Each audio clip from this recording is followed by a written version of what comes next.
So now you mentioned you did believe in ghosts. Yeah. Are you like, what is a ghost? What's your opinion on that, or do you have any criteria or evidence?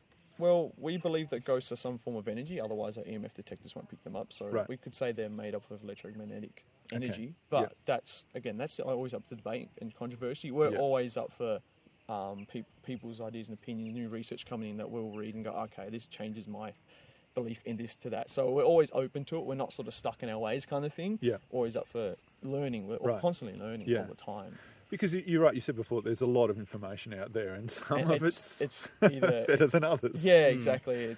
And we're always just trying to look for more information that could help our method of investigation. Okay. Sort of thing. Like the devices we use, they say they pick up on electromagnetic energy and fields and whatever, but they're not guaranteed to actually capture ghosts. There's nothing that says it. Like maybe on the advertising I say ghost detector or something, but it's not. But designed for that purpose. Yeah, you can't design something if you don't know what you're looking for. Right. Exactly. So, and that's the issue with the whole entire when you're going on a paranormal investigation, or if you want to do it, you've got to be careful that you're not buying something that's it's a ghost detector app or something. Right. Right. Yeah, for sure. What are your favourite go-to researchers and field books? We always go to our psychic medium who just loves that sort of stuff. He links his stuff about that sort of thing. And I don't remember all the articles because he feeds us to us. Right. So we've got sort of mentors in a way. Also the TMH guys, they've had a lot of experience in the field and they've done it for ages. So, but we do go off a lot of experiences just as well. Because sometimes when we've read about these articles and do this certain way, and then we've done that way, and nothing works, and we do a different way and it actually works. It's kind of, do you believe in that theory, if you know what I mean? Yeah. We work with other, as well as the TMH guys. We've been around up into the mainland, and we have what's his name? Gary Sullivan. He's done shows like Australia's Most Haunted, and we did a workshop with him, for example. So we do workshops. So that's another way of getting information with other ghost hunters. Other ghost hunters. Right. So yeah, is ghost hunters the correct term? Is there a more PC term? I prefer paranormal investigators. I don't know ghost. I know ghost hunters. It sounds like a. It's like Ghostbuster, like you're walking around with a vacuum it's sort of on got your that sort of thing. it's got that sort of I don't know, stigma or whatever you say attached to it. It's like it sounds kind of but we don't mind as much as long we get called Ghostbusters sometimes. Yeah. It's like no. But so there's a group, a subculture of ghost hunters that workshop and we always sort of mostly work together about sort of stuff and have our own opinions. Like we'll share files or our investigations and they'll put their own opinion. They might say, oh yeah, that's just dust, and I'm like, no, it's not. But yeah, we come together, talk about what we believe in, how what they think ghosts are, and it's just these basic questions, and we all sort of mould it together to get a nice balance sort of thing. So a lot of our I think stuff we're working with at the moment, we learned from that one of the workshops, because Gary Sullivan was so influential on our sort of way of thinking, like deconstruction. We always did a form of deconstruction, regardless, but the way he sort of went on about it was just, we should do it this way from now on, because it's definitely more scientific, in that sort of in the method. And what are some of the changes that have occurred in your practice since? Or definitely the one I've said before, where we're using the tools to really deconstruct it rather than using it to prove it, which is different. Yeah. We're not. Okay. It's the way. Also, the attitude you go into. Right. You go into investigation. You don't go in there trying to prove it. You go so previously you were gung ho. Let's catch this ghost. A little bit. When we first started out, we're a little bit like that. Like, oh yeah, I believe in it. I really want to get the evidence. Right. So, but that can lead you on to, it's a banging noise.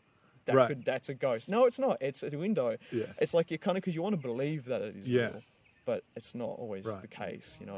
And that in itself could be in a contamination, like your thought of being, that's a ghost. Yeah. But this new way. I think again, that's the way we described before, and I said with you, that's our sort of new way of going about it, as well as all the boring stuff. Like you go with these massive sheets of let's do a preliminary investigation. We need to, or a preliminary sweep, EMF sweep, and we need to put all these numbers down. Oh, what did you get on the stairs? Nothing. What did you get on the stair? The room number 2. We got 4-point-something milligauss reading. Right. So it's a lot of data. We do a lot of data work on these investigations, and it's just accumulating it. So if you go back to the location a second time and you get the same milligauss reading, it's like a pattern starts to emerge, right? And that means you can start going to these spots more often and communicating more effectively with these spirits, rather than roaming the building with no like goal or aim or sort of structure to your investigation, and you're most likely not going to get anything. So right. Okay, so it's not as glorious as they make out on TV. There's a lot of accounting and I think Ghost Adventures, which is quite a big like. They're cool and everything like that, but I'm pretty sure they don't do it over one night. Yeah, right. It's funny you brought those guys up, and in contrast to the comment you made about going in there or being having your perception coloured by. I find that's prolific amongst a lot of those mainstream ones. As they go, we know what happens in the afterlife. We know what ghosts are, and this is what they are. And I think that's always going to be up for debate. Unless a ghost really comes up to you face to face and has a full-on conversation, like everyone is right now, and says, "This is what happens. This is it. That's it." Like it's. I don't think it's going to really occur. Not that we haven't seen apparitions, because we have, but they haven't talked to us. So well, let's talk a bit about that, because you mentioned that you're all dead set believe in what you're hunting, and I love the approach that going in there trying to deconstruct rather than to prove. Construct. So, but yet your conviction, you hold these strong convictions that they're absolutely real. What have been your experiences that have led you to this point? Do you want to start from the start, or? Well, let's start with you, Sam, because we haven't heard much from you. So, well, mainly it started when I was a kid. I used to hear, like, I'd be lying in bed, and the same thing. You'd just feel really cold, and then you'd hear like as if someone's walking around the end of your bed, and you're thinking, well, I don't know, I'm probably just imagining it, until I spoke to my father. And he pretty much said that he got all the same when he was a kid. Really? Yeah. So were you living in the same house? Still same house, same room. Is it that your father grew up in? Yeah. Right, okay. Yeah, so it's still, I haven't actually really done an investigation or anything there yet, so... But it'd be good to do one day, I think to find out. Sometimes you want to keep your, I don't know, I always thought I don't really want to bring one back home with me. Right. Even if you do live in a haunted house, you don't want to know about it, because if we try, I don't know, I'd like to separate it, where you need a little bit of a break away from it. Yeah. Unless they can make a cup of tea, I'll be fine. Great. So, but this experience you had was strong enough to... Yeah, it was pretty strong. And you never saw anything? You never got touched by it? Or I never really saw anything. I may have thought I did, but it could have just been anything. Right. Yeah. I never really, being a kid, I just thought it was. I never deconstructed it. Right. But and I think my parents were pretty much strong believers as well. Right. To the experiences they had to have. And then from then on, you just were interested in it from that point? Okay. I never really thought about it much until I met these guys, and they were interested in it. Yeah. And I thought, well, this would be a good thing to find out. Well, are they real? Are they not? Yeah. But it's still, as we said, trying to find out. Right. Yeah, for probably, but it's not that we haven't experienced anything really weird when you're going up for these sort of things. So what have some of your experiences been? Ooh, which ones? So there's been a few. It's been quite a few, just because I've started with your childhood like that. Yeah, I really started off. I've had such a long sort of time experiencing weird stuff. Right. When I was a kid living down in Sandy Bay, about 5 years older, we live in that. It's like a black and white. It's like next to the Tudor cottage village. Cottage. It's like that white.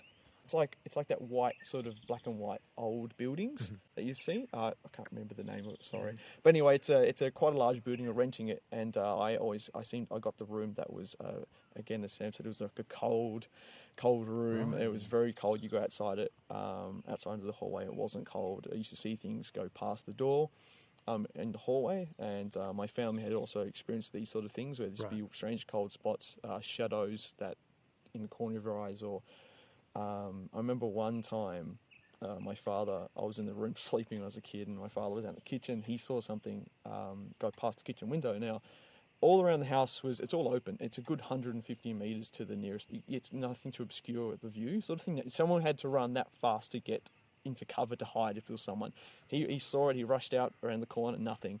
So it was just that sort of, there's something there, you're seeing in the corner of your eyes, you're getting these cold decreases in temperature. It's sort of traditional kind of sort of thing you hear all the time. I don't know if you wanted me to keep going, but I always kept getting the houses basically that were haunted. So the next one was the old Brighton post office. I lived in there. Again, I got the room that was haunted.